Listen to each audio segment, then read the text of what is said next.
Vamos a iniciar con la enseñanza de hoy. Y recuerde que estamos en Mateo capítulo 24 y 25. Voy a buscar donde habíamos quedado. A ver, a don Max, ojalá que le vaya bien ahora que está entrando.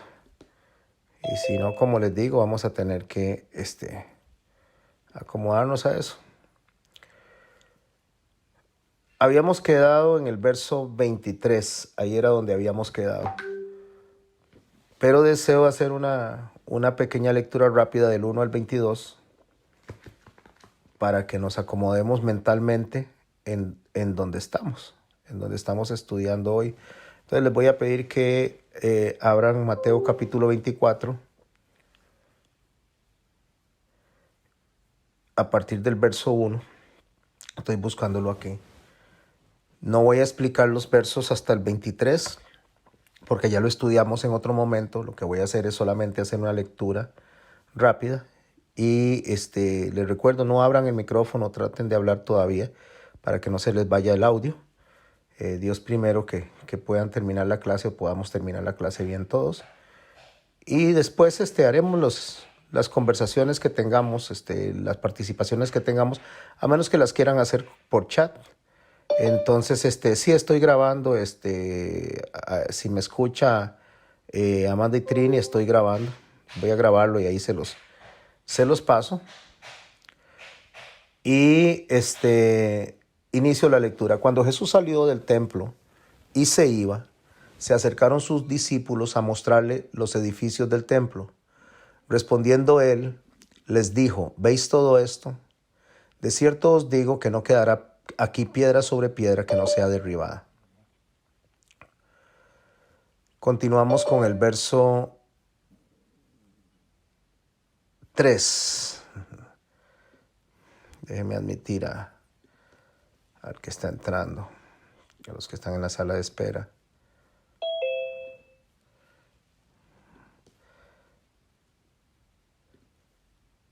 Y estando él sentado en el monte de los olivos, admitir a Cheney. Es que están todos luchando ahí con eso, la verdad es que ojalá que lo podamos corregir.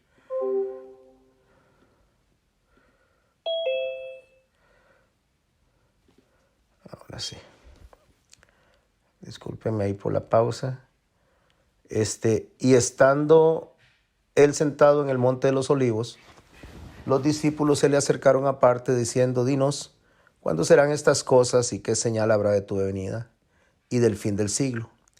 Respondiendo Jesús les dijo: mirad que nadie os engañe, porque vendrán muchos en mi nombre diciendo: yo soy el Cristo, y a muchos se engañarán. Y oiréis de guerras, rumores de guerras. Mirad que no os turbéis, porque es necesario que todo esto acontezca, pero aún no es el fin. Porque se levantará nación contra nación, reino contra reino, y habrá pestes y hambres y terremotos en diferentes lugares. Y todo esto será principio de dolores. Entonces os entregarán a tribulación y os matarán, y seréis aborrecidos de todas las gentes por causa de mi nombre. Muchos tropezarán entonces y se entregarán unos a otros, y unos a otros se aborrecerán. Y muchos falsos profetas se levantarán y engañarán a muchos, y por haberse multiplicado la maldad, el amor de muchos se enfriará. Mas el que persevere hasta el fin será salvo. Y será predicado este evangelio del reino en todo el mundo, para testimonio de todas las naciones. Entonces vendrá el fin. Por tanto, cuando veáis en el lugar santo la abominación desoladora de la que habló el profeta Daniel, el que lee entienda. Entonces los que estén en Judea huyan a los montes. El que esté en la azotea no descienda para tomar algo en su casa, y el que esté en el campo no vuelva atrás para tomar su capa. Ay de las que estén encinta y de las que críen en aquellos días. Orad pues que vuestra huida no sea en invierno ni en día de reposo, porque habrá entonces gran tribulación, cual no la ha habido desde el principio del mundo hasta ahora, ni la habrá. Y si aquellos días no fueran acortados, nadie sería salvo, mas por causa de los escogidos aquellos días serán acortados. y llegamos al verso 23, que es el que estamos estudiando hoy. Como les dije, no voy a explicar todo lo anterior porque ya lo habíamos visto. Entonces, si alguno dijere, mirad, aquí está el Cristo, o mirad, allá está, no le creáis, porque se levantarán falsos cristos y falsos profetas, y harán grandes señales y prodigios, de tal manera que engañarán, si es posible, si fuere posible, aún a los escogidos. Ya os lo he dicho antes. Así que si os dijeren, mirad, está en el desierto, no salgáis, mirad, está en los aposentos, no lo creáis. Hemos venido aprendiendo, déjenme para ver si les comparto esto.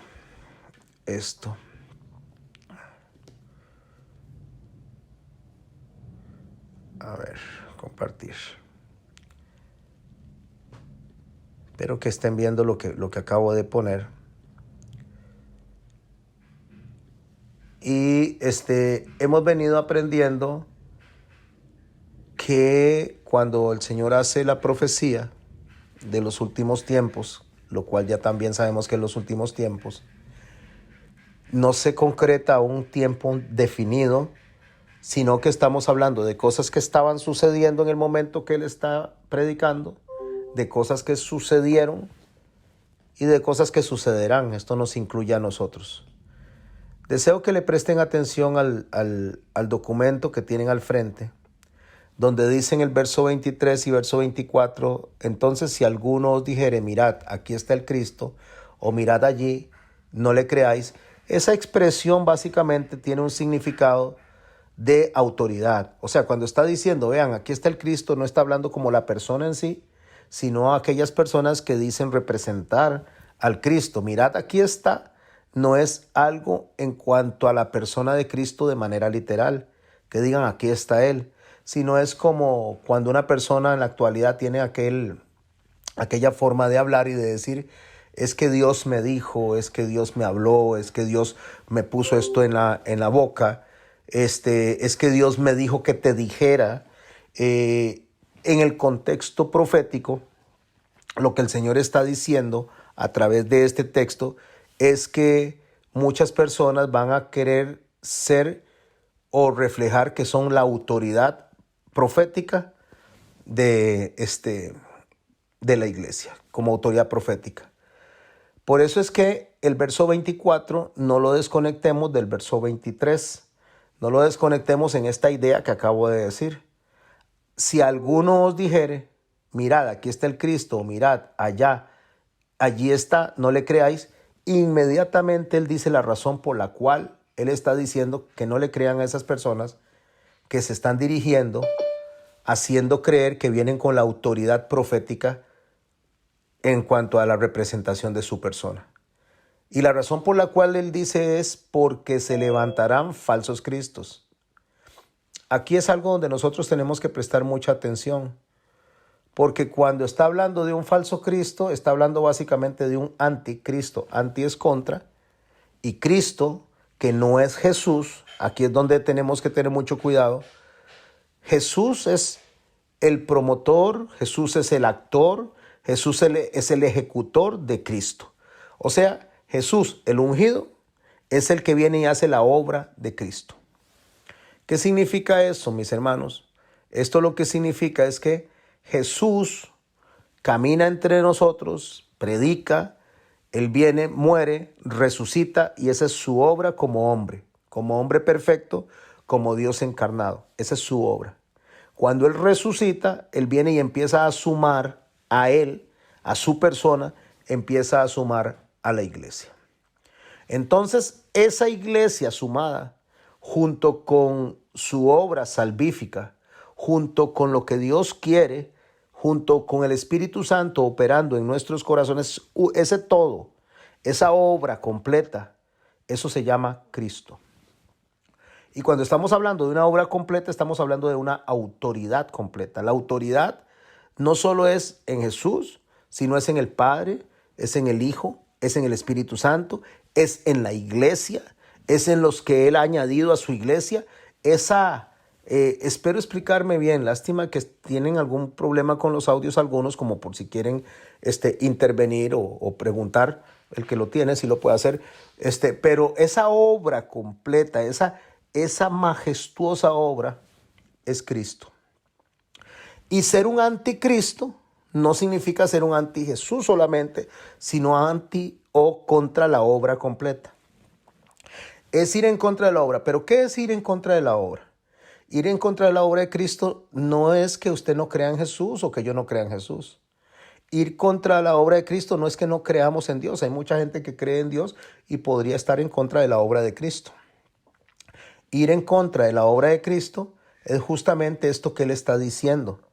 Si alguno les dijere, miran, aquí está el Cristo, o sea, toda esa obra, toda esa majestuosa obra que Él hizo, que Él representa, porque Él es el ungido, Él es el Salvador, Él es el único mediador, Él es la puerta, Él es la oveja, Él es, y siga sumándole, Él es todas las veces que sea necesario. Ir contra eso, contra esa obra donde Él es el único que puede llevarnos al Padre, el único por el cual podemos ser arrastrados hacia el Padre y podemos ser llevados a través del Espíritu Santo al Padre, que es Él mismo, como le dijo a Felipe cuando le preguntó, Maestro, enséñanos al Padre y nos basta. Su respuesta fue, tanto tiempo, Felipe, que tengo de estar con ustedes y aún no me conoces. O sea, entender esa obra, entender esa majestad que Dios el Padre, Dios Hijo y Dios Espíritu Santo tuvieron que operar en conjunto para que nosotros podamos ser redimidos, aceptar esa obra y aceptar que Él ha de venir por nosotros para llevarnos consigo, para poder celebrar las bodas del Cordero. Y le estoy diciendo un todo. Aceptar ese todo, aceptar esa obra, reconocer esa obra, es lo que nos hace a nosotros seguidores de Cristo. Es lo que nos hace a nosotros aceptos. El no aceptar eso, el no recibir eso, entonces lo hace a las personas que enseñan contrario a eso, anticristo, contra Cristo. Entonces, cuando tomamos el verso 24, que hay que tener mucho cuidado con esto, y él dice, se levantarán falsos cristos, o sea, está diciendo, se levantarán falsos anticristos, o sea, contra Cristo. Pero está hablando de manera plural. ¿Por qué está hablando de manera plural? Porque él está hablando de maestros. En 2 de Pedro, capítulo 2, que lo habíamos estudiado ya anteriormente, deseo invitarlos a que me acompañen. A ver, 2 de Pedro, capítulo 2, nos puede ampliar un poquito más la idea de lo que son los anticristos o es el anticristo en el presente tiempo. Dice así en 2 de Pedro. Pero hubo también falsos profetas, estoy en el verso 1, entre el pueblo, como habrá entre vosotros falsos maestros. Entonces estamos viendo que de la misma manera que los profetas en la antigüedad, los falsos profetas, no todos los profetas, quisieron engañar al pueblo, hoy en nuestros tiempos, falsos maestros van a querer engañar a la iglesia. ¿En qué áreas se quiere engañar a la iglesia para entender que son anticristos contra Cristo, contra la obra? Algunos dicen que no hay arrebatamiento, que no existe. Otros dicen que Jesús no es Dios. Yo no sé, si ustedes, es que me dejé un libro allá un poco largo de donde estoy y no lo puedo traer hacia mí. Pero no sé si ustedes saben que en el Corán se menciona 28 veces a Jesús como el Mesías. De hecho, se menciona a María también con su concepción virginal también. Así lo menciona el Corán.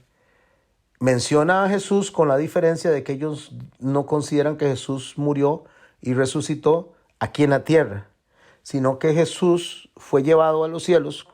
Lo piensan igual que el profeta Mahoma, que fue llevado a los cielos, y ahí entonces se le dio un nuevo cuerpo, ya en los cielos, y ellos creen que Jesús sí es el Mesías, pero que Jesús vino a anunciar a Mahoma. Después voy a ampliar un poquito más la idea del musulmán, de lo que es Jesús. Jesús no es rechazado por el musulmán. Jesús es aceptado por el musulmán. Los musulmanes que rechazan a Jesús son musulmanes radicales que no conocen el cristianismo, pero la Torá, el Corán en sí acepta a Jesús, pero el que lo acepte no significa que creen en Cristo, porque creen en una parte de él, que creen en que él es el Mesías, que fue María la que lo tuvo, creen que sí vino a Israel, creen que Israel lo rechazó, y como lo rechazó, por eso es que ellos creen que en Ismael ellos son las personas que representan tanto al Dios Padre como a Jesús, que no lo consideran hijo, sino un Mesías, un profeta. Y entonces ellos creen en esto, pero creer en eso no es creer en Cristo. O sea, no es creer en la obra de Cristo. Los mormones, de la misma manera, ellos creen que Jesús vino, lo creen como un maestro, pero no lo creen ni divino, ni lo creen como el medio o único medio para salvación. Y otras cosas que no creen los mormones. Los testigos de Jehová igualmente, los testigos de Jehová creen en Jesús, creen en su nacimiento, incluso en su resurrección, pero no lo creen como divino, lo creen como el Hijo de Dios, mas no divino. O sea, Hijo de Dios, pero no con naturaleza divina. Y los adventistas, de la misma manera, no creen en él en su concepción divina, sino que lo creen separado del Padre. Menciono a estos por encima, pudiendo mencionar muchos más. Entonces eso no es creer en Cristo, eso no es creer en la obra de Cristo como tal. Las personas que no enseñan conforme a lo que Él es, además de otras cosas que añade el apóstol Pedro en su carta, las personas que no creen en Él tal y cual es Él, en su esencia, en su divinidad, en la sustancia que es Él del mismo Dios, cada maestro que no enseñe eso es un falso Cristo. Entonces, por consecuencia, en el último tiempo, en los últimos tiempos que ya aprendimos, iniciaron desde el que Él empezó a predicar y se van a extender hasta su segunda venida. Los que varíen ese mensaje en el tiempo, dice Pedro, en 2 de Pedro, capítulo 2, lo que acabo de leer, dice: pero hubo también falsos profetas entre el pueblo, como habrá entre vosotros falsos maestros que introducirán encubiertamente herejías destructoras y aún negarán al Señor que los rescató, atrayendo sobre sí mismos destrucción repentina. El anticristo no es necesariamente alguien que ataca directamente a Cristo, que ataca directamente la obra de Cristo, sino es aquel que introduce enseñanzas, introduce ideas contra lo que es la obra de Cristo, aún aprobando, aún aceptando al Señor Jesús. De hecho, Pablo dice que no vaya a ser que nos encontremos siendo enseñados por las personas de otro Jesús que no nos enseñó Él. Esa es la advertencia. Y por eso es que Él viene y dice que estas personas harán grandes señales y prodigios. O sea, estas personas en estos tiempos de apostasía van a poder hacer milagros, señales y prodigios. De tal manera, así tan espectaculares, que van a tratar de engañar. Lógicamente es el enemigo utilizando esta ideología, esta forma de pensar, esta doctrina. Intentarán engañar si fuere posible. Y si fuere posible nos trae tranquilidad, nos trae paz, porque si fuere posible no significa que es posible. Significa que va a ser el intento de engañar, si es posible, aún a los escogidos. Esto nos debe traer paz. Una vez que el Señor viene y presenta esto, presenta cómo son los argumentos del último tiempo, no olvidemos que estamos en la transición de lo que estaba pasando en la profecía, de lo que iba a suceder en el templo, cuando Él viniera y permitiera que Tito Vespasiano destruyera en el año 70 todo lo que tenía que ver con la ciudad, con Jerusalén, y tuvieran ellos que ser esparcidos por el mundo. Haciendo una repetición de lo que había pasado en manos de Nabucodonosor, cuando ellos fueron llevados a Babilonia, y los profetas en los tiempos de Nabucodonosor decían que eso no iba a pasar, los falsos profetas me refiero. Los falsos profetas decían que eso no iba a pasar, que Israel no iba a perecer, que Dios la iba a proteger, Pero la protección que Dios le estaba dando a Israel era ir en cautiverio a Babilonia, pasar 70 años ahí para después volverla a reconstruir. De esa manera quedaron protegidos, aunque en cautiverio quedaron protegidos de la extinción como pueblo, como nación escogida por Dios. Entonces el Señor viene y hace algunas advertencias en cuanto a lo que Él está diciendo que está pasando en ese tiempo también. ¿Qué va a pasar? Que alguien va a decir, no, mire, este no es el Cristo, este sí es el Cristo, este es el Salvador, este no es el Salvador. Igual que pasa en los tiempos de ahora. Él dice en el verso 25, ya se los dije antes, dice. Así que si os dijeren, mirad, está en el desierto, no salgáis, o mirad, está en los aposentos, no le creáis. No nos desconectemos que la gente está diciendo que ellos hablan con la autoridad del Cristo. ¿A quién le está mandando este mensaje? Este mensaje Él se lo está mandando o se lo está diciendo a sus discípulos, pero de paso le está haciendo la extensión del mensaje a todas aquellas personas que lo van a leer a futuro como usted y como yo. Entonces, dentro de ese mensaje Él habla de una señal inequívoca para la humanidad y una señal inequívoca para el pueblo, para su pueblo, para la iglesia. Si yo me devuelvo a los tiempos de lo que Él está hablando, Él dice que adelante va a haber una señal donde un grupo de personas, unos soldados, unos militares, estoy hablando del año 70 después de Cristo, van a venir unos militares que son los romanos, van a sitiar la ciudad. Entonces Él le dice, cuando eso suceda, váyanse, porque cuando eso suceda es que ya viene el fin. Y esa es la advertencia que el Señor estaba dando para el pueblo de ese momento. Cuando Tito Vespasiano, antes de que llegara Tito Vespasiano a conquistar Jerusalén, a destruir el templo, bueno, él no quería destruir el templo, como se los dije en la clase pasada, sino que lo destruyeron por la avaricia de los soldados que querían tener el oro del templo. Pero cuando Tito Vespasiano, antes de que Tito Vespasiano viniera, había venido otro soldado romano que se llamó Gabo. Cuando Gabo llegó, sitió la ciudad por 6 meses nada más, solamente, y no la atacó, solo la sitió y se fue. Inexplicablemente se fue. Cuenta Josefo en su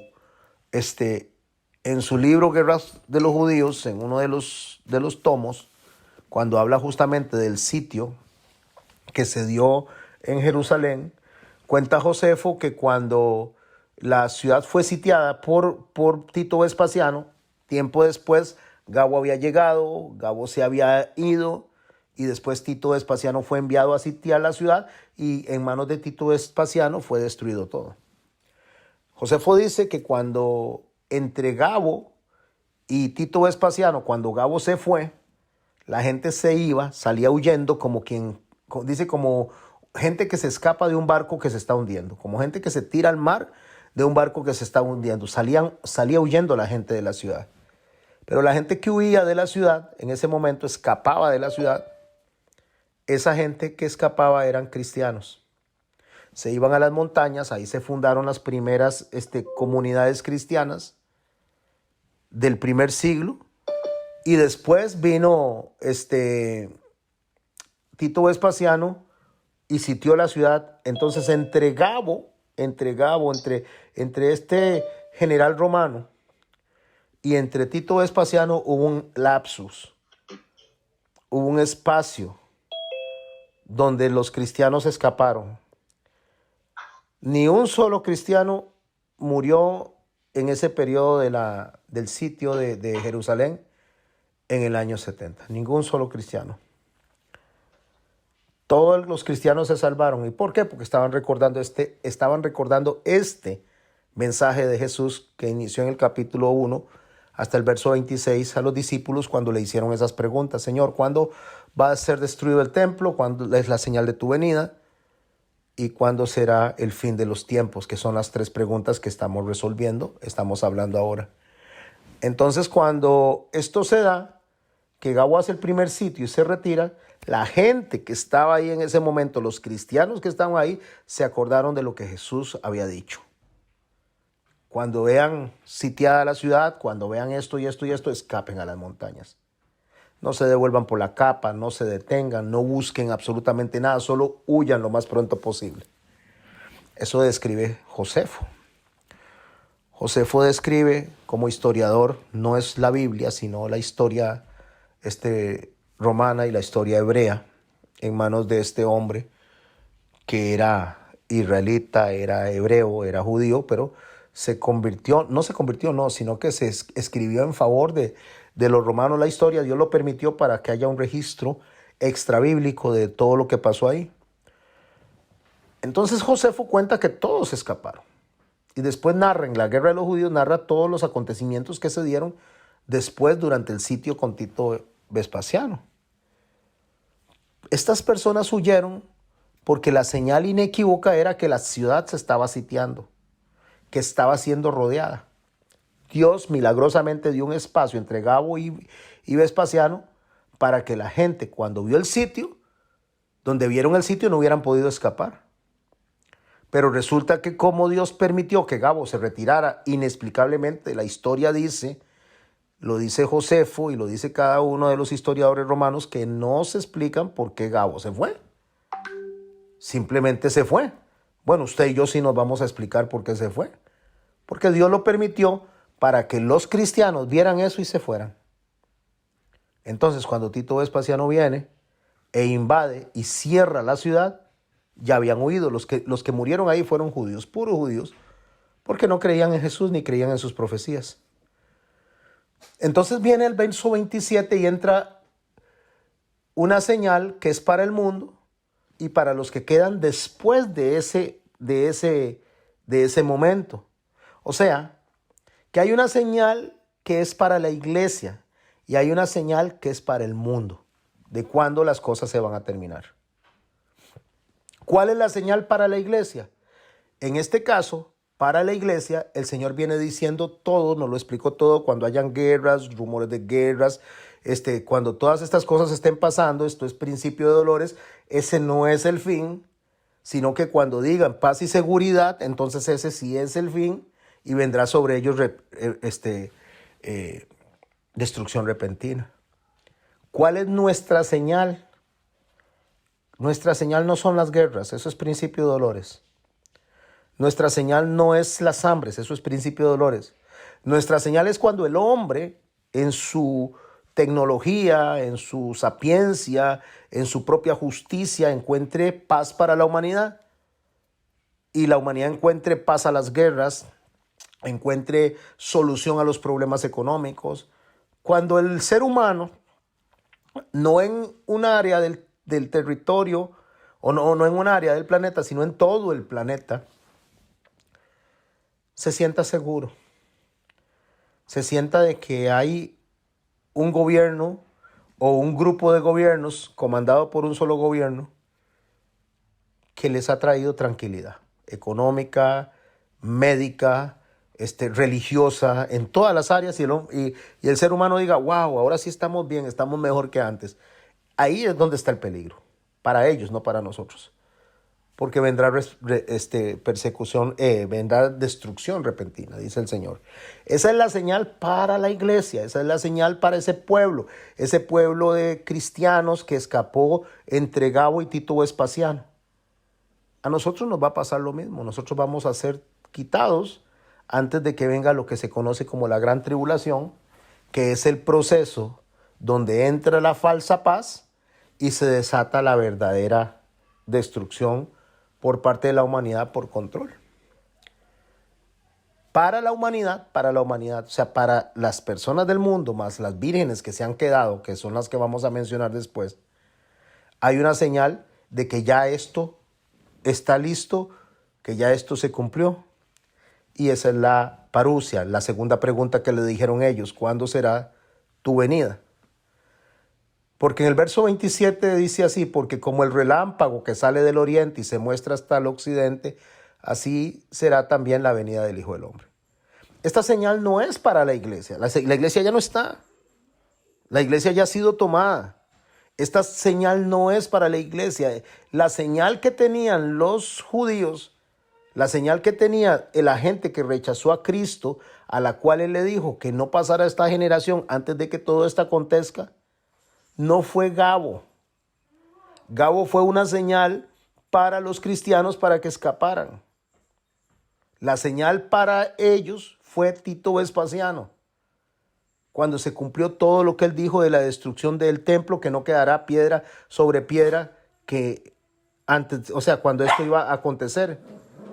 Entonces, mis hermanos y mis hermanas, el asunto aquí principal es entender un mensaje, Samantha, entender un mensaje que es para la humanidad y un mensaje que es para los creyentes. Son dos mensajes diferentes.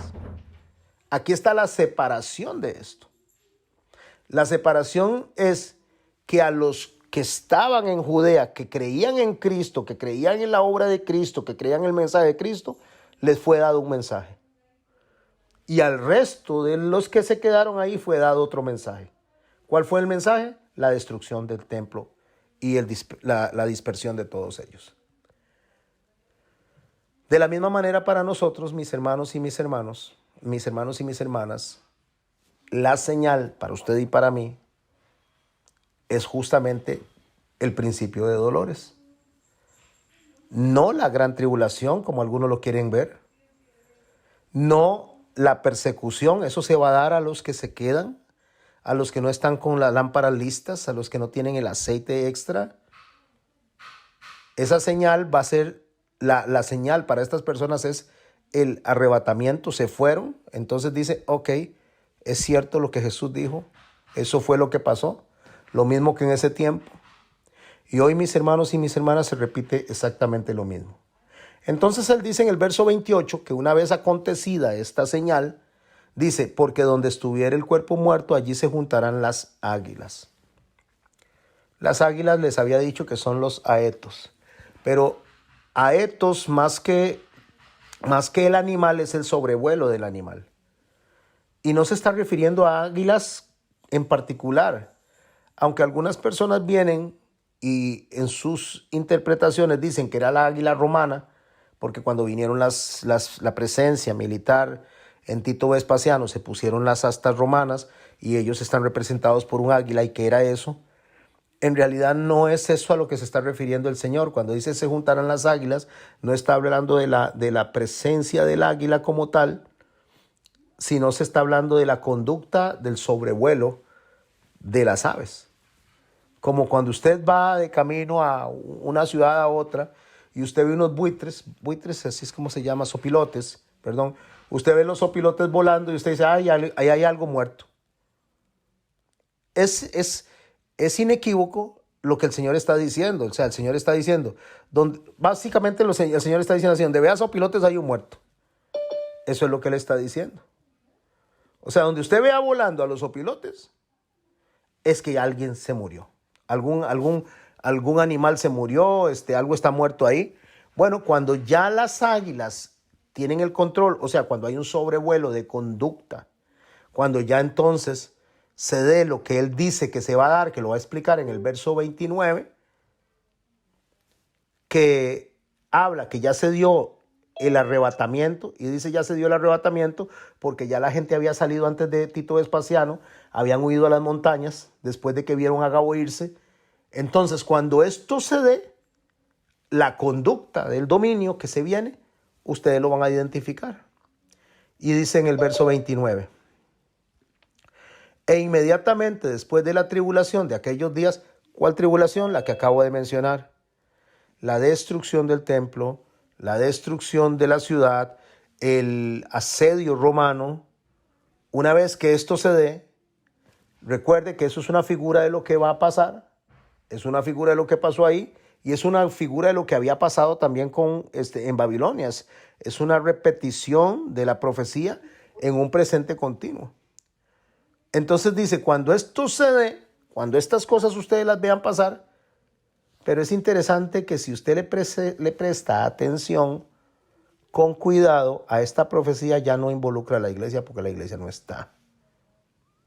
O sea, ya la iglesia ha sido quitada. Me refiero a la novia, porque parte de la iglesia se va a haber quedado representada en las 5 vírgenes. Ya no está, ya ha sido quitada, ya la tribulación ha pasado, ya todo esto ha acontecido. Entonces dice, inmediatamente después de la tribulación de aquellos días, el sol se oscurecerá, la luna no dará resplandor, las estrellas caerán del cielo y las potencias de los cielos serán conmovidas. Ok, tenemos que ubicarnos entonces nuevamente en el año 70. El sol, si usted se va a la profecía en el sueño de José, él ve al sol y la luna alumbrando sobre las estrellas. O sea, el sol es Jacob, la luna es su esposa y las estrellas son sus hijos. Son aquellas espigas que se postran. Y entonces Jacob le dice a José, ¿cómo es que estás diciendo? Entonces quiere decir que tu madre y yo nos vamos a postrar delante de ti. Porque el sol representa justamente a Israel como nación. La luna representa a Israel como la profeta o lo que tenía que haber dado el mensaje. Y las estrellas representan las autoridades, que serían las tribus, viéndolo desde el libro de Génesis, desde las diferentes profecías que se dieron a través de los sueños de José. Entonces, lo que cayó en ese momento, las potencias de los cielos serán conmovidas, las autoridades de los cielos, los ángeles serán conmovidos, porque lo que cayó en ese momento en manos de Roma fue Israel en total, en completo. Fue Israel lo que sucumbió en completo. Fue destruido el templo, fue destruido el sacerdocio, fue destruido absolutamente todo, y las potencias de los cielos, refiriéndose al reino de los cielos, se conmovió por lo que estaban pasando. Por eso es que en ese momento, cuando se está dando eso, y lo podemos ver representado en la cruz, cuando se está dando eso, ya no es una señal para la iglesia, ya fue tomada, ya fue arrebatada, ya fue quitada. Es para los que se quedaron, para las vírgenes que se quedaron, para los desobedientes que se quedaron, para los judíos que no creían en Cristo, que pasó después de muchos de los judíos que no creían en Cristo. Una vez que pasa el sitio romano y empiezan a morir muchas de estas personas, decían seguramente lo mismo que decía el centurión: verdaderamente este era el Hijo de Dios. Porque vieron que lo que él había dicho se había cumplido para Israel. Cuando él les dijo, de cierto os digo que no pasará esta generación antes que todo esto acontezca. No sé si me estoy explicando, mis hermanos, pero una vez que todo esto pasa, ya la iglesia no está, ha sido tomada, ya la novia no está, ha sido tomada. Entonces viene otro acontecimiento, que es justamente el cumplimiento de lo que él dijo en las parábolas del reino, en el capítulo 13 del libro de Mateo, donde dice que unos estarán adentro de la canasta, otros estarán afuera, unos estarán en el granero, otros estarán afuera. Aquí el asunto es estar adentro o estar afuera.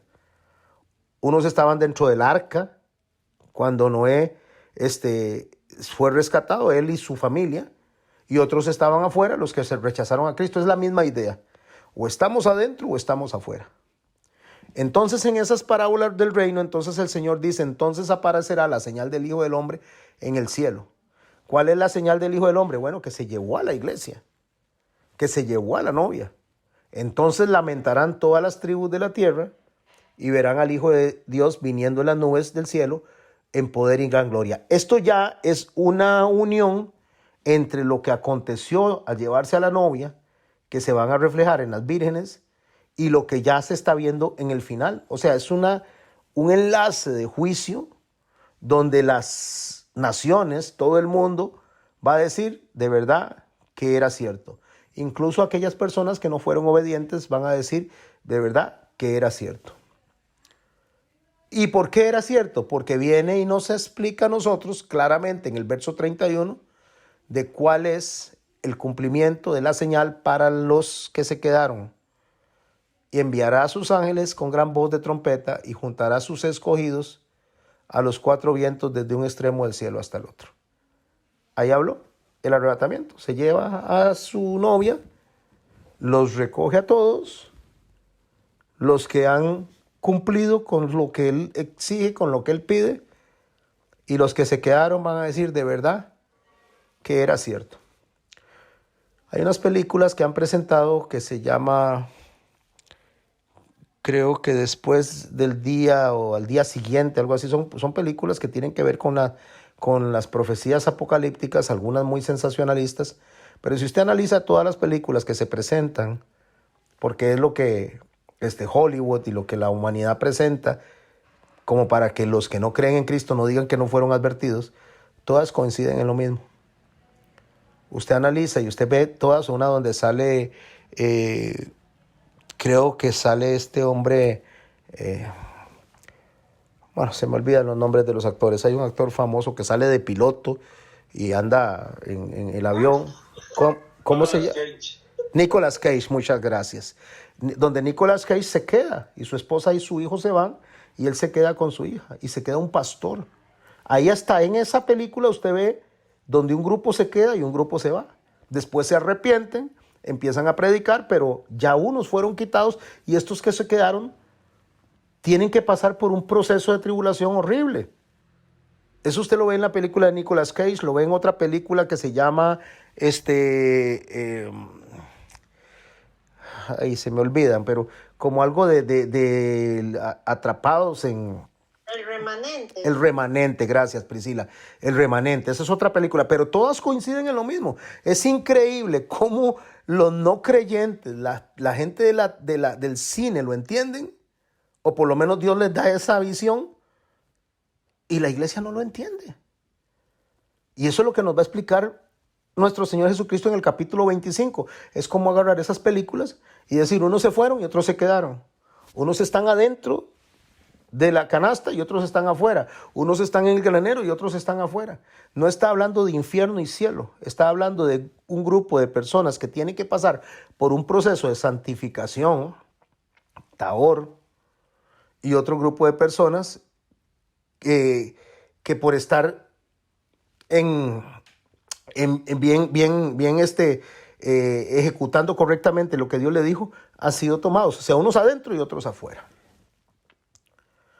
Por eso dice que estas personas se van a dar cuenta cuando vean que los ángeles van a juntar a los escogidos de los cuatro vientos de un extremo del cielo al otro.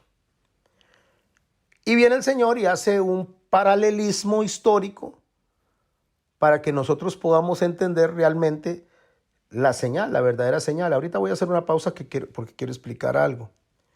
Verso 32, de la higuera aprender la parábola. ¿Quién es la higuera? Israel. No es Estados Unidos, no es Rusia. La higuera no es Costa Rica. La higuera es Israel. De la higuera aprender la parábola. Cuando ya su rama está tierna y brotan las hojas, sabéis que el verano está cerca. O sea, ya se sabe que cuando la planta se prepara para dar fruto, está lista para dar fruto. Entonces, en el momento que ya está lista para que salga el fruto, en ese momento ya sabemos que ya es de verano. Esto es interesante, mis hermanos, porque si ustedes leen las últimas noticias, equivocados o no, Israel en los últimos años ha tenido una aceptación del cristianismo y los ha ido acercando y se han ido acercando cristianos e israelitas en conjunto. Es más, el cristianismo y el musulmanismo se han ido acercando hasta el momento que ya está iniciando una nueva religión conocida como el Crislam, porque dicen que hay más cosas que les unen que cosas que les separan, porque para estas personas consideran que lo que separa es el considerar a Cristo como una deidad, el considerar a Cristo como el Hijo de Dios. Entonces, mientras coincidamos en algo, vamos a dejar de lado lo que no coincidimos. Eso se llama ecumenismo. Entonces, ¿en qué coincidimos? Coincidimos en que venimos de Abraham. Eso coincide los musulmanes, eso coincide el Islam, eso coincide el cristiano y ese coincide el judaico. Coincidimos en que Jacob, Isaac y Jacob, o sea, eran las personas que Dios había llamado para dar el mensaje y que algunos no atendieron. Entonces los musulmanes dicen coincidimos en eso, sí. Jacob fue llamado a eso, pero ellos rechazaron el llamado, entonces le tocó a Ismael. No están discutiendo en cuanto a si Israel era o no era el pueblo escogido. No, ellos dicen sí era, pero lo rechazaron. De hecho, mis hermanos, Mahoma, cuando él empezó a predicar, él predicaba judaísmo. Después predicó cristianismo. Y por último, empezó a hacer todo lo que fue su enseñanza ya ortodoxa que pone en el Corán. Pero aún así, usted lee el Corán y de verdad que me quedó largo allá. Pero la otra semana voy a leer algunas surás para que ustedes vean lo claro que habla de Jesús. En la surá del capítulo 2 y el capítulo 3 del Corán son claras las referencias a Jesús, su nacimiento, cómo nació de María, cómo fue el ángel que le habló a María y le dijo que iba a tener un hijo. Todo lo que usted lee en el Génesis, lo lee en las surás 2 y 3 del Corán. Entonces hay una coincidencia ahí, coincidimos en esto. No es divino, o sea, es otro profeta, es un Mesías, lo tenemos en alta estima. Para los musulmanes Jesús es un profeta en alta estima. Y vamos a hablar del cristianismo. Bueno, sí, también, está bien, coincidimos en que Abraham es el padre de la fe, entonces vamos a hacer algo en lo que coincidimos, en esto coincidimos, vamos a unirnos en lo que coincidimos. Pero no vamos a tocar lo que no coincidimos. Aquí la idea es que estemos bien. Es lo que hace la iglesia de la apostasía hoy en los últimos tiempos. La iglesia de la apostasía en los últimos tiempos predica en lo que se coincide y se hace de lado lo que separa. ¿Qué significa? Ese ecumenismo que estamos viendo se está infiltrando en los últimos tiempos a manera de que la gente empieza a buscar a través de una religión universal la paz. Están buscando la paz entre las religiones porque entendiendo que si hay paz en medio de las religiones mundiales, va a haber paz en medio del caos militar que hay. O sea, la humanidad va a encontrar la paz a través de una nueva religión que se va a acomodar hacia todos. A través de una lectura religiosa que se va a acomodar a todos. Y ya está pasando. Entonces, cuando vean que la rama está tierna de Israel. ¿Y por qué les digo que es Israel el que tenemos que ver? Porque cuando se sientan en la mesa de negociación de todas las naciones, algo que nunca hacía Israel antes, nunca, y póngale el nunca, ahora se sientan a negociar con otras religiones para estar en paz. Tal vez no los judíos ortodoxos, tal vez no los judíos que realmente quieren cumplir con la Torá, pero los judíos políticos, los sionistas, los que quieren mantener una buena negociación con Estados Unidos y a su vez con una negociación con sus enemigos, estos se están sentando en esa mesa y hace poco se volvieron a sentar. Y empezaron a hacer acuerdos en Davos. Y empezaron a hacer acuerdos en diferentes plataformas, tanto políticas, militares y religiosas principalmente, donde lleguemos a un acuerdo. Esto, mis hermanos, que está pasando alrededor del mundo, como está pasando este evento de fútbol mundial, esto es parte de lo mismo. Porque hay muchas naciones que no quisieran ir a Qatar, para darle un ejemplo, y volar a Qatar porque están en contra de lo que piensan religiosamente y en contra de la forma en que ellos tratan a sus mujeres y tratan a su pueblo. Pero nos unimos en algo, nos gusta el fútbol. Entonces nos vamos a unir alrededor de eso. Son ejercicios del demonio. Son cosas que se van dando con el fin de crear una mente única donde todos piensen alrededor y resulta que Israel empieza a autorizar vuelos hacia Arabia Saudí y Arabia Saudí hacia Israel comerciales. Cuando antes no lo hacían porque les daba miedo que les volaran los terroristas un avión. Ahora no tienen miedo. ¿Y por qué no tienen miedo? Porque hay una unidad de pensamiento a nivel mundial de buscar la paz. ¿Qué es lo que dice la profecía?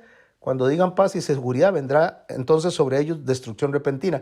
Entonces, vean la parábola. Cuando la rama está tierna, o sea, cuando ya vemos estas cosas que están pasando con Israel, que no lo hacían antes.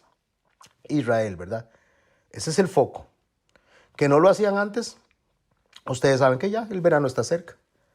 Así también, cuando vosotros veáis todas estas cosas, conoced que está cerca a las puertas. ¿Quién? El Hijo de Dios. Y hace una aclaración que sucedió en el año 70, para que entendamos que nosotros, cuando vemos que estas cosas acontecen a la iglesia, a nosotros como creyentes, cuando la iglesia se sincretiza con política, se sincretiza con otras personas, cuando nace el ecumenismo, cuando no importa si usted es católico, adventista, metodista, si es laico o no es laico, si es musulmán o no, hagamos algo para que seamos felices todos. Y ahorita voy a hablar de la felicidad. Hagamos algo para que seamos felices todos, para que todos estemos en conjunto y todos estemos contentos. Y entonces no importa si no tenemos lo suficiente, pero estamos felices. Y religiosamente eso es lo que está afectando. Porque a ellos, a los del siglo primero, les dijo, cuando de cierto os digo que no pasará esta generación hasta antes de que todo esto acontezca. Después de 40 años o al finalizar los 40 años, todo esto aconteció dentro de la generación que el Señor estaba mencionando, este sitio de Tito Vespasiano, este asedio, esta captura. Igual nosotros, cuando nos dice no pasará esta generación antes de que todo esto acontezca, está hablando justamente que cuando se vio a Israel como nación independiente, cuando se ve todo lo que está pasando, no va a pasar una generación. Ya pasaron 70 años, pero el Salmo dice que los más robustos pueden vivir hasta los 80, lo cual significa que entre 70, 80, incluso hasta 120 años, podría darse el proceso de gobierno mundial de Satanás. Eso luego lo voy a explicar cuando vayamos al Apocalipsis. Pero el Señor está diciendo de que cuando Él dice no pasará esta generación hasta que todo esto acontezca, y Él dice el cielo y la tierra pasarán, pero mis palabras no pasarán, el énfasis no está en los 40 años, el énfasis no está en los 80 años, el énfasis no está en los 70 años, es más, el énfasis no está en los 120 años, el énfasis está en mis palabras no pasarán. Ese es el énfasis. El énfasis es, yo digo que va a pasar y va a pasar. Claro, el día o la hora nadie lo sabe, dice, ni aun los ángeles del cielo, sino solo mi Padre. La razón explicada en una clase anterior, por cómo se ve una boda judía, el único que sabía cuándo iba a ir el novio por su esposa, era el padre el que decidía que fuera. Así que no lo voy a explicar. Voy a explicar este verso 37 y ahorita voy a hablar de felicidad para que por favor no me dejen que me vaya sin hablar de eso. Mas como en los días de Noé, así será la venida del Hijo del Hombre. ¿Y cómo eran los días de Noé? El verso 38 lo va a explicar. Como en los días del diluvio estaban comiendo, bebiendo, casándose y dándose en casamiento. ¿Es malo comer? ¿Es malo beber? ¿Es malo casarse? No, eso no es malo. Pero cuando eso toma la parte importante de nuestra vida, nuestra alma, cuando comer, beber, trabajar, casarse es lo más importante antes que Cristo, entonces ahí es donde nos descuidamos, porque como en los días de Noé, así será la venida del hombre. ¿Por qué? Porque hasta que no entró en el arca, no entendieron, dice, hasta que vino el diluvio y se los llevó a todos. Así será también la venida del hombre, que nos lo va a explicar en el capítulo 25 de Mateo, con las vírgenes. O sea, ¿cuál es el problema? ¿Qué es lo mismo que está pasando como en los días de Noé? Terremotos, no siempre han habido terremotos. Personas que tienen problemas de inmoralidad sexual, siempre ha habido problemas de inmoralidad sexual. Desde que comenzó aquel hombre, Nimrod con sus problemas, y ahí venimos viendo en todos los problemas que han habido en la historia de la humanidad, no, que no entendieron. Ese es lo que va a pasar igual, no entendieron, estaban ocupados en otra cosa, en cosas que los hiciera felices. Comer nos hace felices, beber nos hace felices, casarse, comprar nos hace felices. Voy a hacer una pausa aquí, mis hermanos, y antes de seguir, quiero explicar eso. No sé si ustedes sabían. Voy a cerrar un momento, dejar de compartir aquí porque quiero hacer una pausa aquí hasta donde me alcance el tiempo y ojalá que los que pueden escucharme, a ver si Max no pudo quedarse. Dios primero que cuando escuche el mensaje. Mira, aquí estoy. Ahí estás. Sí, sí. Bueno, bendito Dios, me sentía afligido por eso, pero qué dicha que está ahí. Gracias. Sí, quiero explicarles algo. La diferencia entre gozo y felicidad. ¿Y por qué quiero explicarles eso? Porque justamente eso es lo que está pasando en los últimos tiempos. Algo que cambia entre gozo y felicidad. Cuando el ser humano genera dopamina, eso es una sustancia que genera el cerebro, no recuerdo si es una hormona o es un químico, indiferentemente, pero cuando genera endopamina, si alguien sabe cómo se le llama esto, si hormona o sustancia o proteína, no sé cómo se llama, me lo dicen. Cuando el cerebro genera... Se llama. ¿Cómo es una hormona? Gracias, Priscila. Hormona, sí, con gusto. Hormona. Cuando el cerebro genera endopamina, somos felices. O sea, la felicidad se produce con la endopamina. ¿Y cuándo se genera la endopamina? Cuando hacemos cosas que nos complacen. Voy a explicarlo de esta manera. Cuando comemos, somos felices. Cuando viajamos, somos felices. Cuando compramos, somos felices. Esas son actividades que hacen que la endopamina se genere y la persona sea feliz. Allá por el año 50 hubo un hombre que inventó la primera tarjeta de crédito que se llamaba Diners Club. La tarjeta Diners Club, él la ideó porque veía que a la gente le gustaba reunirse los fines de semana con su familia e ir a comer a un restaurante en especial. Entonces él viene y dice, vamos a inventar algo. Para que la gente no tenga que sacar la plata cada vez que viene, él inventó esa tarjetica. Y él la inventó porque dice, comer genera felicidad. Entonces, lo que la gente llegaba con la Diners Club, que no era una tarjeta de crédito como la que tenemos ahora, sino que era una tarjeta de crédito solamente para ir al restaurante. Entonces, usted iba durante el mes al restaurante y pasaba la tarjeta. El restaurante venía y le acumulaba las facturas y usted a fin de mes iba y pagaba la cuenta completa. No a pagos, sino de un solo tiro, pero no tenía que andar plata. ¿Por qué? Porque divorciaba el sacar el dinero en efectivo y pagar y entre lo que estaba generándose de felicidad por la endopamina en el cerebro. Entonces la gente al no tener que sacar dinero, gastaban más. Si usted va y se limita y usted dice, ay, es que solo tengo 10,000 colones, bueno, y ahí Johnny, y Johnny le dice Cheney a Johnny o Johnny a Cheney, no, y ahí cómprese usted una empanada y un fresco, y una empanada y un fresco, y solo para eso nos alcanza. Ah, pero si yo tengo una tarjeta con la cual puedo comer, no empanadas, sino arroz con pollo, de por sí pagamos con el otro salario. O pagamos cuando nos caiga la plata. Se divorcia, se separa el dolor de pagar de la satisfacción de comer. Eso es liberación de endopamina. Eso produce felicidad. ¿Qué es lo que ha hecho el enemigo hoy en día? Esa tarjeta, Diners Club, después se hizo una tarjeta más universal y ya no solo era para pagar el restaurante, sino que por eso se llamaba Diners, que tiene que ver con la cena. Entonces esa tarjeta que en un principio fue utilizada para un restaurante, se hizo en restaurantes del estado y después se fue a todos los Estados Unidos. Como vieron que era algo bueno, que era algo que servía, entonces los bancos se unieron y dijeron, vamos a hacer una cosa, le vamos a dar felicidad a las personas. Cuando compran, les vamos a poner un interés y les vamos a dar un plazo para que paguen.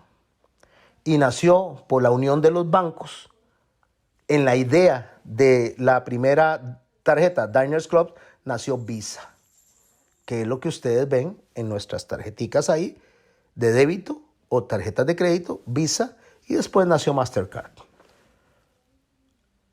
¿Qué es lo que hace la tarjeta de crédito? Inhibe a la persona del dolor al pagar.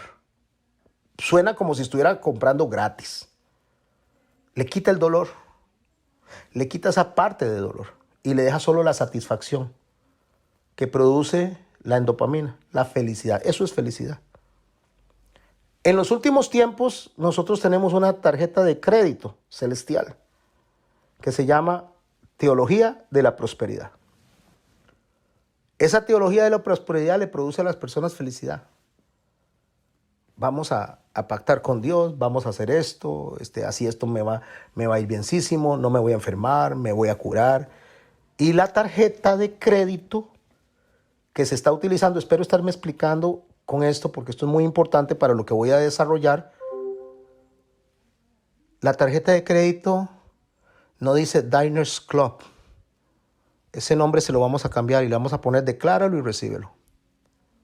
Entonces la persona declara, cree lo que está diciendo, confía en lo que está diciendo, tiene fe en lo que está diciendo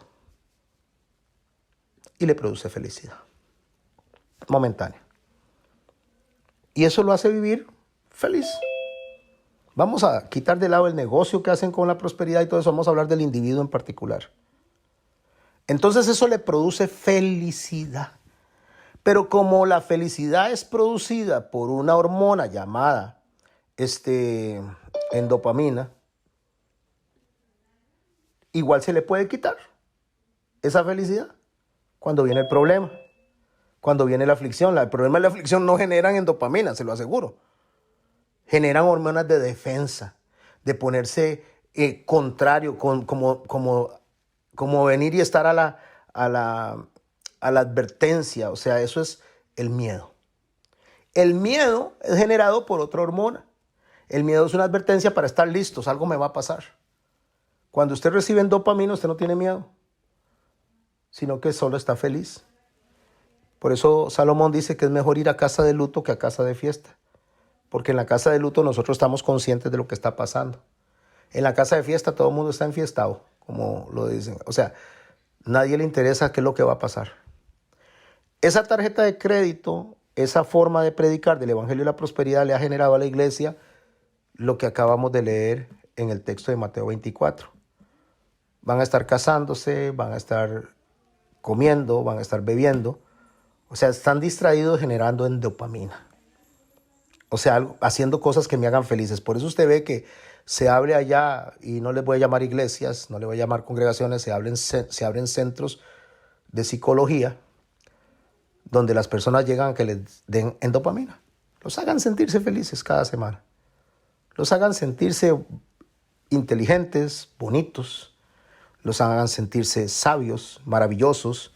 Entonces tenemos gente que tal vez en el secular fue rechazados porque no eran muy buenos cantantes. Entonces aquí se sienten que tienen, que son Bad Bunny al frente de un montón de gente cantando. Entonces se sienten maravillosamente felices porque les genera endopamina. Porque viene tal vez una persona que tal vez tenía la fotografía, el gran deseo de la fotografía. No estoy menospreciando la labor de las personas, estoy diciendo cómo el enemigo se aprovecha de los deseos de las personas, de sus propios deseos, concupiscencias, y les da algo. Quería ser un gran fotógrafo. Bueno, aquí usted puede ser fotógrafo. No hay ningún problema. Somos un grupito de 500, de 1000, pero nosotros le aplaudimos porque qué buena fotografía. Y así empieza a generarle al hombre el yo-yo. Y ese yo-yo es darle al hombre lo que quería. O sea, que como le pasó a Eva, vio y codició. Eso genera endopamina, o sea, eso genera felicidad momentánea. Pero cuando viene el problema, cuando viene la aflicción, eso no sirvió de nada. Esos clubes sociales no ayudan a esa persona que se sostenga, no le sirvió de nada. La única forma que usted y yo nos sostengamos en la aflicción no es con endopamina, es con gozo. No con felicidad, sino con gozo. ¿Cuál es la diferencia entre la felicidad y el gozo? Que el gozo no se cae por la aflicción, porque el gozo es una confianza del alma en lo que Dios está haciendo. Y eso se llama fe. Entonces no importa si no nos están yendo bien las cosas, no importa si no hay suficiente comida, no importa si no hay suficiente viaje, no importa si no hay suficiente fiesta, no importa si estamos nosotros teniendo que limitarnos en algunas áreas. Yo tengo gozo en lo que Dios está haciendo en mi vida, porque yo creo lo que Dios dice, porque yo creo en sus profecías, porque yo creo en esas palabras. Entonces, como yo creo en eso, yo confío en que aún en medio del hambre, Cristo está conmigo. En medio de la enfermedad, Cristo está conmigo. En medio del dolor, Cristo está conmigo. ¿Y por qué lo creo? Porque Jesús dijo que a los que amamos a Dios, todas las cosas nos ayudan para bien. A los que conforme a su propósito hemos sido llamados. Eso produce gozo. Eso produce seguridad. Entonces usted ve una persona agonizando y diciendo, Señor, estoy listo, gracias por el tiempo que me diste. Eso es gozo. Eso no lo genera la endopamina. Eso es algo, la endopamina solo da felicidad. Usted puede estar llorando de una enfermedad, sufriendo, sabiendo que la está pasando mal y estar gozoso, pero triste. Aunque esté triste porque su cerebro y la química de su cerebro no están funcionando bien, pero su alma dice, Señor, en ti confío. Jesús lo dijo, en tus manos encomiendo mi espíritu. Y estaba llorando. Había llorado la noche anterior, hasta caer gotas de sangre en el sudor. Pero él no estaba feliz, él estaba gozoso. La felicidad es circunstancial, el gozo es permanente, el gozo es un fruto del Espíritu Santo. La felicidad es un producto de la química del hombre. Dios no nos llamó a ser felices, que es lo que dice la teología de la prosperidad. Dios nos llamó a ser gozosos, a gozarnos en Cristo. Esa es la diferencia entre gozo y felicidad. Entonces, cuando yo entiendo esto, yo entiendo por qué una iglesia es chiquita y no crece numéricamente, porque tiene gozo en lo que hace. Y no importa si nos enfermamos, si tenemos dificultades, aunque somos poquitos, nos abrazamos, nos apoyamos y decimos, hermanos, todo va a salir bien. Y lo peor que nos puede pasar es morir. Y si morimos, eso es ganancia. Vivimos en Cristo como hermanos, pero si tenemos que morir, morimos y eso es ganancia. Otro grupo de personas que no piensan como Cristo, no entienden esto, donde entra el pensamiento de anticristo, dice, no, eso no es lo que funciona. Tenemos que darle a la gente otras cosas, pizza, tenemos que darle Coca-Cola, tenemos que darle felicidad. Hay que darles felicidad porque si no se nos van. Voy a hacer una pausa. Mi hermano Max, que creo que está en ese ICANN 3D, quiere hablar. No te escuchamos, Max, hay que abrir. Ahora sí. Ahora sí. Pastor, en esto, si nosotros lográramos asimilar Romanos 5, del 3 al 5, claro, es la idea fundamental de lo que se está conversando ahora, porque el cristiano no viene a ser feliz, viene a tribulación. Uh-huh. Y si logramos entender, esa es la clave, que la tribulación es porque Dios está con nosotros y está moldeándonos y está pasándonos por esa lavadora, por esa secadora de ropa que dice usted. Así Cuando es. logremos entender eso,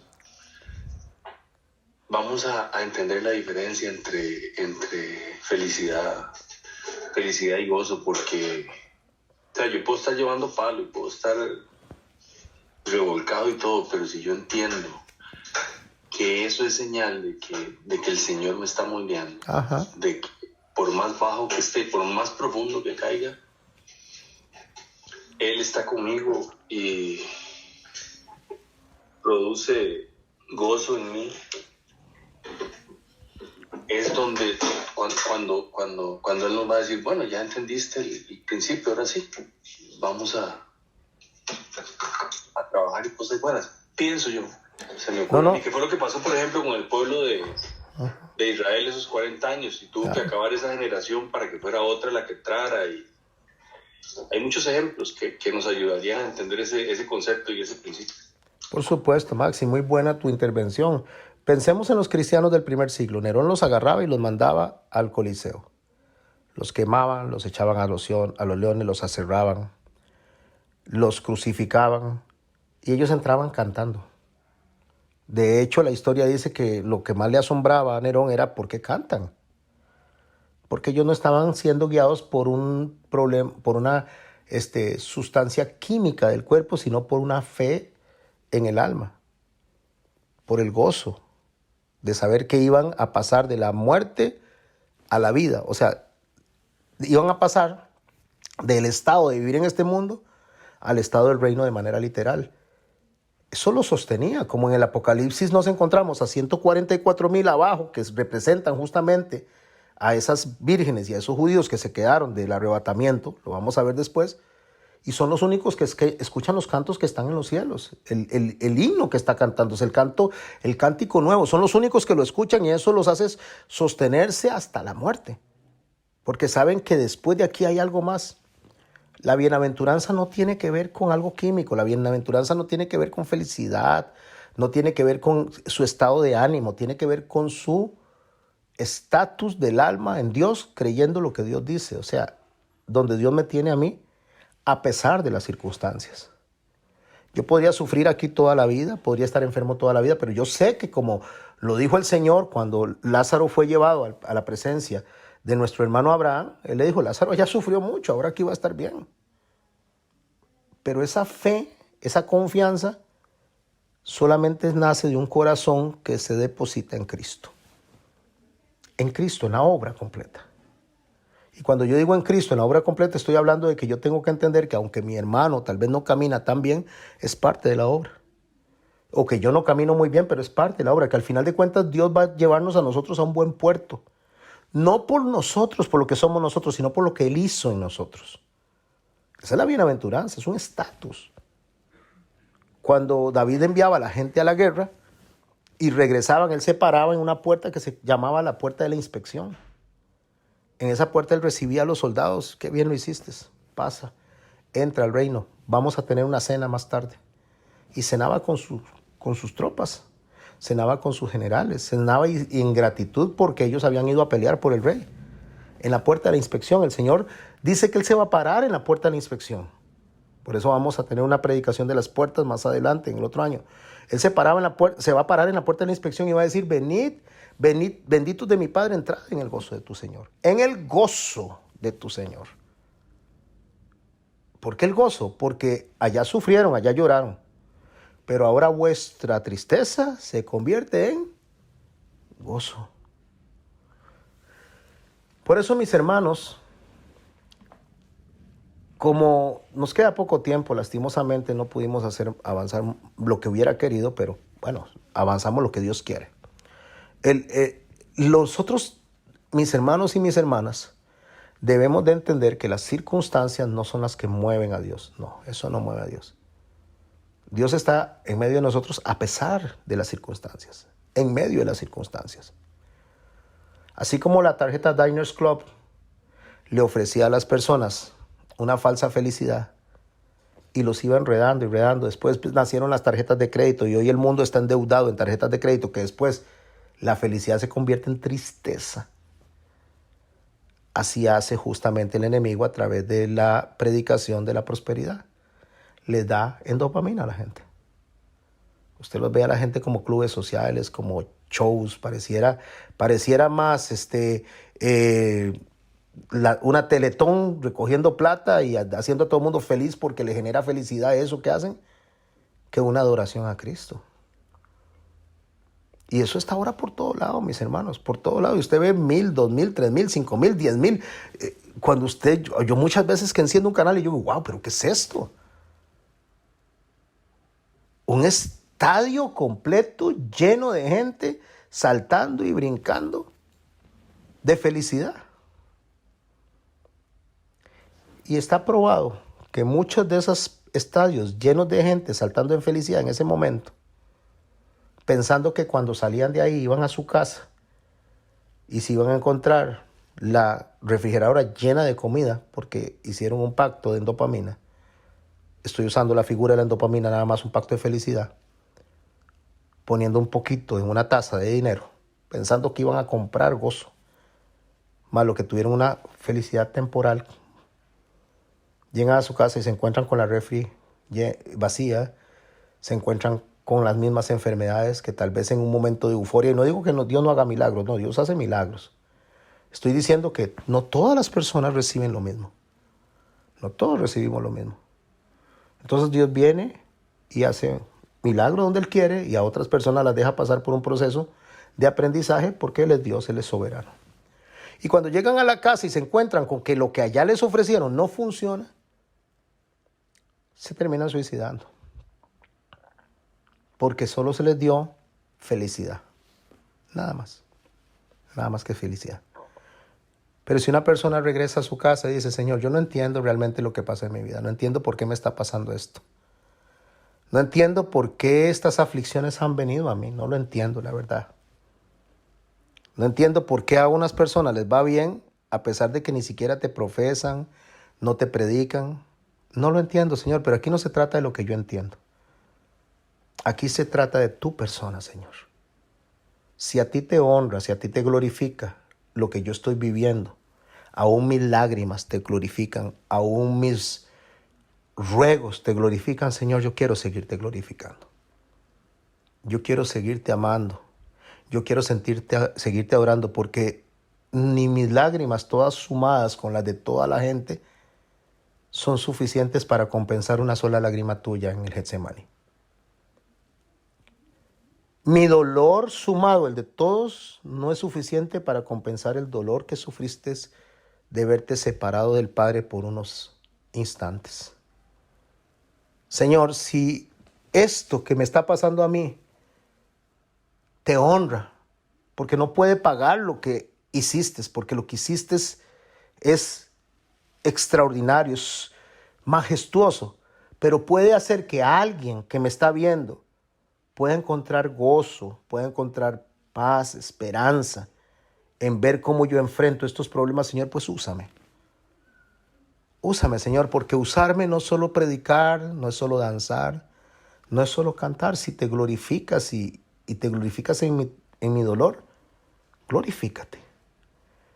Eso, mis hermanos, es gozo. Pero quien quiere glorificar a Dios solo cuando le va bien, eso es felicidad. Eso es en dopamina. Y mis hermanos, usted agarra la Biblia y ve a todas estas personas de la Biblia que murieron, según el capítulo 11 del libro de Hebreos. Unos fueron aserrados, perseguidos, quemados, echados a los leones, decapitados, crucificados, aserrados, empalados. Y analizamos todo lo que a estas personas les pasó. Y dice el apóstol o dice el escritor de los que el mundo no era digno. El mundo no era digno porque el mundo no entendió. Porque estas personas, a pesar de lo que pasaban, se sentían gozosas. Y el mundo era feliz. O los que los persiguieron eran felices porque pensaron que estaban eliminando la semilla que Jesús había puesto. Y no la van a eliminar. No pueden eliminarla. No pueden eliminar algo que Dios ha hecho en tu corazón y en el mío. Eso es una clase, pero pareciera que se está tornando más en una prédica. Pero sí yo le voy a decir, mi hermano y mi hermana, aprovechando el tiempo al máximo. El Señor sabe muy bien cada lágrima que derramas. Si es para Él y si es por Él. El Señor sabe por cada trasnochada, por cada momento de insomnio, si es por Él y es para Él. El Señor sabe cada aflicción que estás viviendo, si es por Él y es para Él. Pastor, pero es que yo no lo estoy haciendo por Él, lo estoy haciendo porque yo sufro de ver a mis hijos que no escuchan. Sí, pero es por Él. Porque estás preocupada porque no escuchan el evangelio. No estás preocupada si están en una cantina, no, estás preocupada porque quieres que estén en Cristo. Entonces sí es por Él y para Él. Y el Señor va a consolar tu corazón. ¿Ahora o en la eternidad? Me refiero, ¿vas a ver ahora el resultado en vida? ¿O lo vas a ver cuando llegues al Señor y te diga, esto que oraste, mira ahora se está produciendo y se está cumpliendo, aunque no estás ahí? No, mis hermanos, nosotros somos muy superficiales. No entendemos que el reino de los cielos no es de aquí. El reino de los cielos trasciende el aquí, va más allá de aquí. Y eso es lo que el Señor nos está diciendo a nosotros a través. Vean, hay dolor, hay persecución, hay terremotos, hay guerras, hay enemistades entre la familia. Pero es necesario que todo esto pase. Porque es el principio de dolores. Pero mis hermanos, el principio de dolores, ¿para quién? ¿Para usted y para mí? No, para nosotros es el principio de que seamos levantados junto con Cristo, a sentarnos junto a Él. Porque Él dice que cuando estas cosas acontezcan, erguíos la cabeza, dice, levante la cabeza, porque vuestra redención está cerca. Entonces el principio de dolores no es para usted y para mí. Para nosotros es una señal de que el Señor va a venir por nosotros y nos va a sacar de todo lo que ha de acontecer. El principio de dolores es para aquellas personas que lo rechazaron y no les importa. Para aquellas personas que han decidido ir en contra de Él en busca de la felicidad y no del gozo. Aquellas personas que han decidido complacerse a sí mismos y no complacer a Dios. Aquellas personas que han decidido por la temporalidad de este mundo, convirtiendo la iglesia de Cristo en una prostituta, vendiéndola para satisfacer sus deseos inmediatos. A ellos es principio de dolores. ¿Y qué debe producirnos a nosotros eso?